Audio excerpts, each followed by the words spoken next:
Hey everyone, Brendan Snyder here. How are you? Thanks so much for joining me and welcome to an album ranking for Peter Gabriel, original lead vocalist for Genesis. He's now been in the music industry 56 years, if you can believe that, recording a total of 20 studio albums.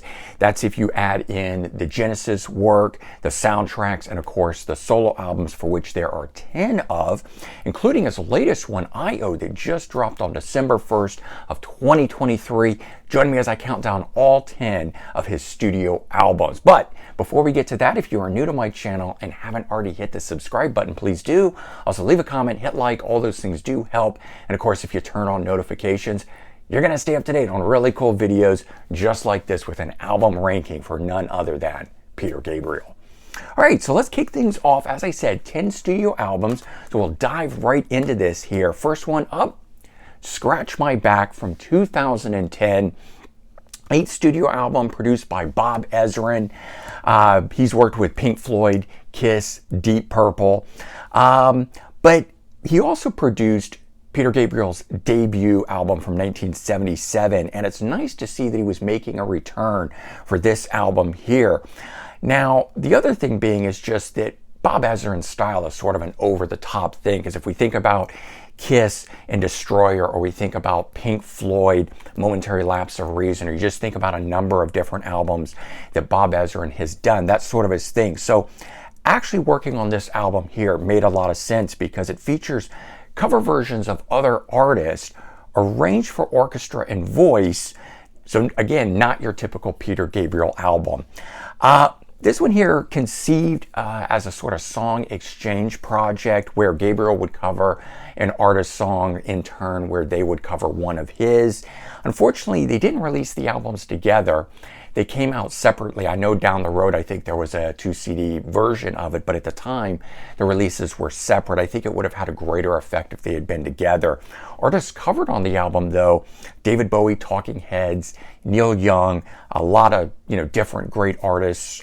Music was on here.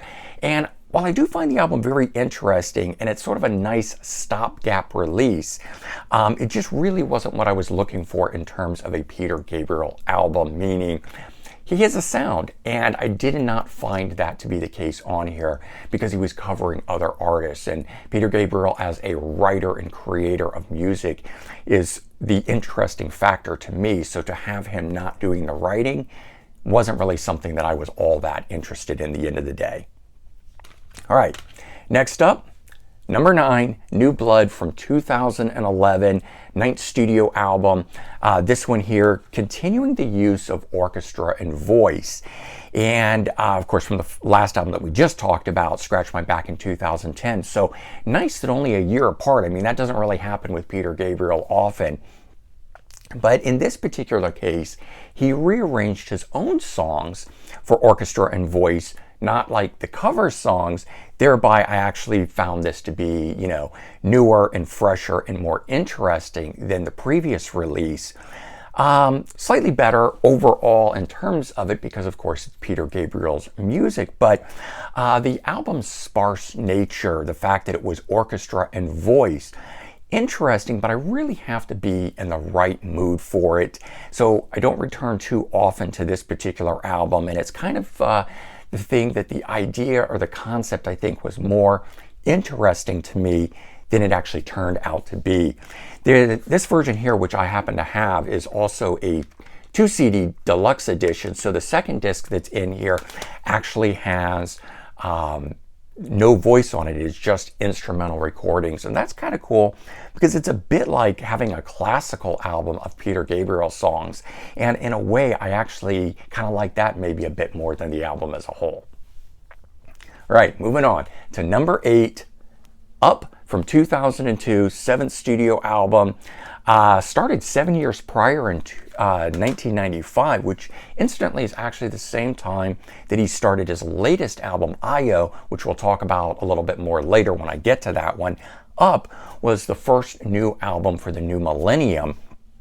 And it really sounded like he was trying to incorporate newer sounds, keep up with what was going on. And a lot of posthumous reviews on this album have described Gabriel as being out of touch. And in a way, I kind of think that is a fair thing to say about this album now, given the time that we've had to digest it and everything.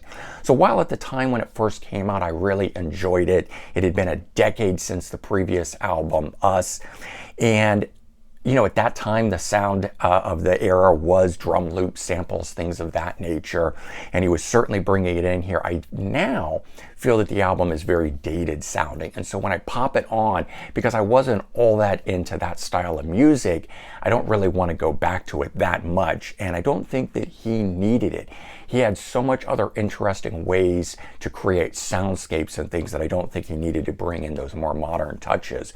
Although he did, and certainly, you know, it wasn't for lack of trying here where to, you know, make it current, to keep going, to build on what his previous albums had done. I just don't think that in the end of the day, that was what was needed. Coming in at number 7, self-titled 1977 album, often referred to by its album cover as Car, produced by Bob Ezrin, as I mentioned just before, and we know the people that he has worked with.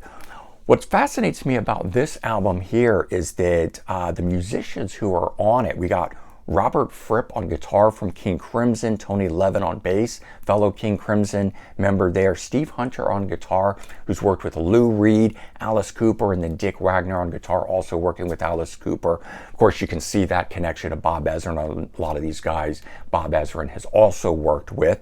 So the album itself is still very much rooted in the 70s, continuing where Genesis left off, or where I should say Peter Gabriel left off with Genesis. So not yet really stretching out into his own.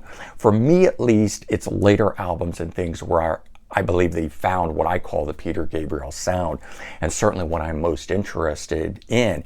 However, it does have one of his strongest songs on here, Salisbury Hill. But then again, it also has some very eclectic songs, and for me at least, that breaks the flow on the album. We got Moribund, The Burgermeister, and Excuse Me. And so I like the album, I like the mood, I like the feel, but it just doesn't flow that way all the way through, which is why it comes in at number 7. All right, next one up, number 6. I.O., the brand new album from 2023, just dropped on December 1st. 10 studio album. I've now probably digested this with about 10 plays on it. And this one here, produced in part by Brian Eno.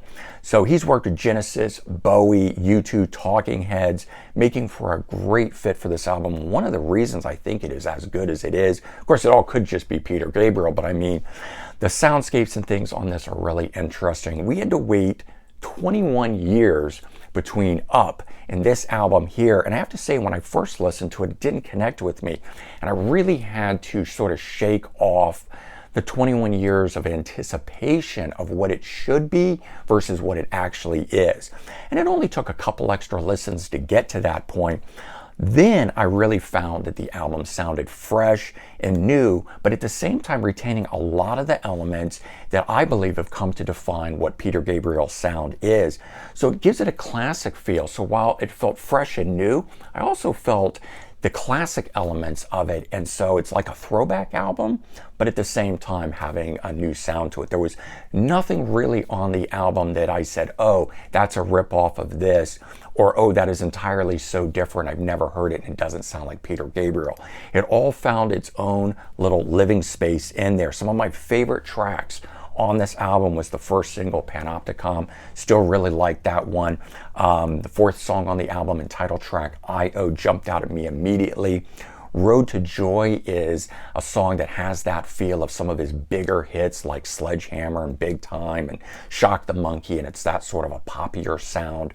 So glad to get some of that as well on here. So much, a really beautiful song, and Olive Tree, love that one as well. But just lots of great stuff on it. I have done a full review of this brand new album, and I'm going to leave a link in the description if you want to hear a longer take on the album as a whole. But moving on to number 5, we've got Scratch, also self-titled, released 1978. If you don't know, the first 4 albums of Peter Gabriel are all self-titled, and most took their name from the album covers. I'll also touch on that a little bit more in just a bit. So second studio album, this time produced by King Crimson guitarist Robert Fripp. Remember, he played on the debut album in '77. Now he's playing but also producing here, co-writing the song Exposure on here. So along with Robert Fripp, we've also again got Tony Levin, but very cool this time, we've got E Street band member on keyboards, Roy Bittan. And I think that the combination of those musicians created a really interesting sound for Peter Gabriel on this one here. And despite the album not actually featuring any standout hits, or at least hits, at the time on this, the album as a whole is really good. The opening track on it has sort of urgency to it, making the album feel like it has a punk vibe. He was still in that sort of post-punk era where a lot of that was coming into his music, and I liked that part of it before he really got into where he was. But this is the album where I think it really started to take off. Next song on the album, DIY. This one here feels like a lost Genesis song in my opinion, but the album as a whole just has a lot of energy displayed throughout it, and why it's coming in at number 5 for me. All right, number 4. Another self-titled album from 1982, fourth studio album, this one here being called Security. And so as I mentioned, the other ones were taking their names from the covers, but this one here, nothing about this says Security. The story goes at least that the US market, his record label, Geffen Records, forced him to give it a name, and Peter Gabriel called it Security, reluctantly apparently, and that was on the spine, that was on a top sticker over it or something to that nature, and so it has just stuck as the name for it. But everywhere else it was simply a self-titled one.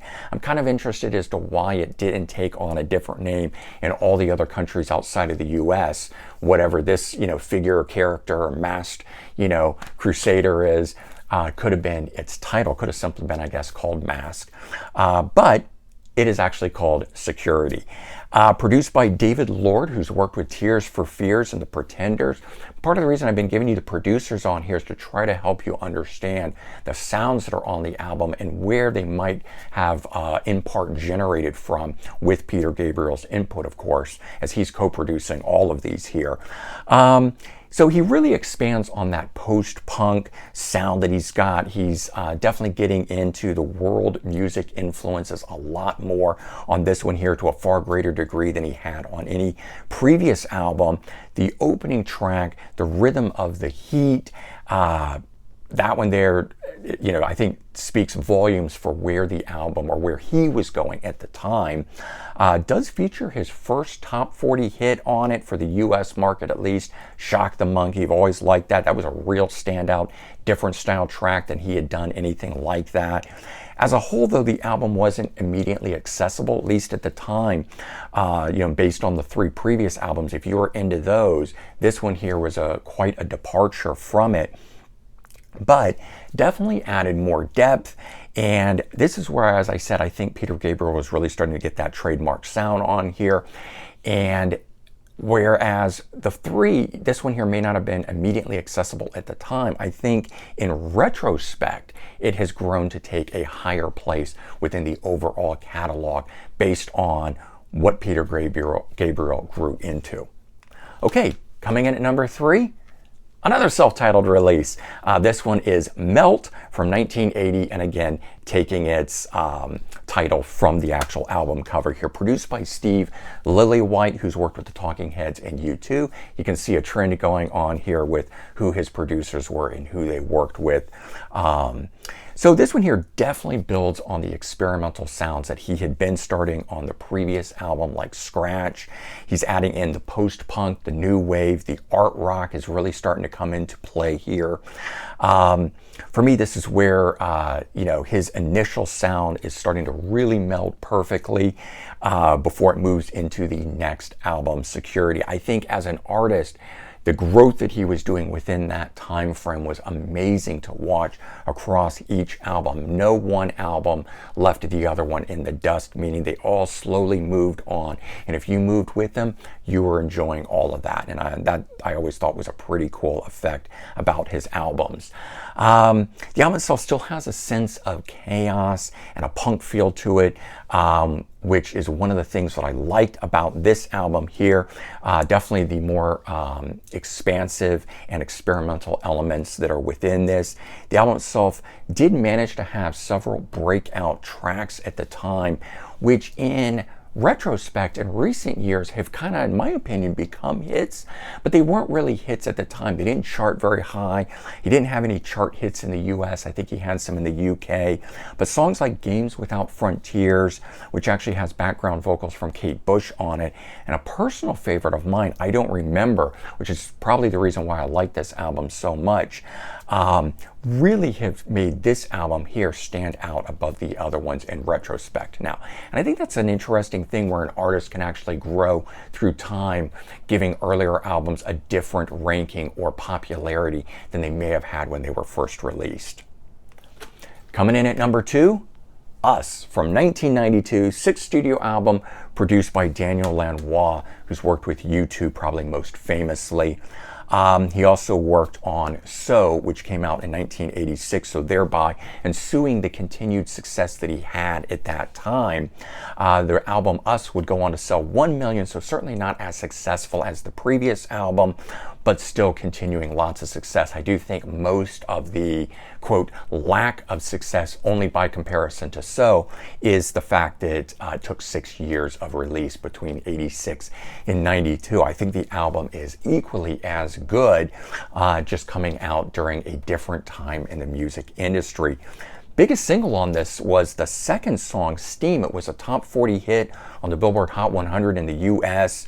While not as big, of course, as, I said the previous album, I think this one's still very strong, and it's the consistency all the way through this album, whereas why this one ranks over a lot of those earlier albums that I feel have some great tracks, but maybe aren't as a consistent listen all the way through. For me, a consistent listen is really key to a great album. Sinead O'Connor was featured on 2 of the tracks, Come Talk to Me and Blood of Eden. While not typically sounding like a Peter Gabriel song, the first single, Digging in the Dirt, is probably my favorite track off of this album here. I always like those first singles, you really dive into them. Sometimes they were the different ones where they dropped the one that was the most sounding like what you'd expect as the second one. And, you got different effects out of those things. But this was also my first Peter Gabriel album, so it definitely holds a special place in my heart, and in part why it's coming in at number 2. All right, and the number 1 album, I'm sure you've all figured it out by now, and for a lot of you it's the same thing. So, from 1986, 5th studio album produced by Daniel Lanois, who, as I said, worked with U2, but also worked on the later album Us from 1992. So the songs on here were definitely less experimental than the previous albums prior to this, as 4 previous albums, as we talked about the different changes in the post-punk, new wave, art rock, and so forth. Definitely less experimental, definitely simpler in nature, yet still lots of different musical influences coming in, and I think that's where the interest lies. Now, this was, of course, a key thing that was going on within the 80s. There was a lot of bands like this, Genesis, Yes, Asia, and other ones that were taking that more progressive rock sound and simplifying it and finding great success with it. Peter Gabriel simply did the same thing here. But those interesting sounds throughout, we had more pop, brought in soul, we still had the art rock, world music, etc. A lot of different things in here.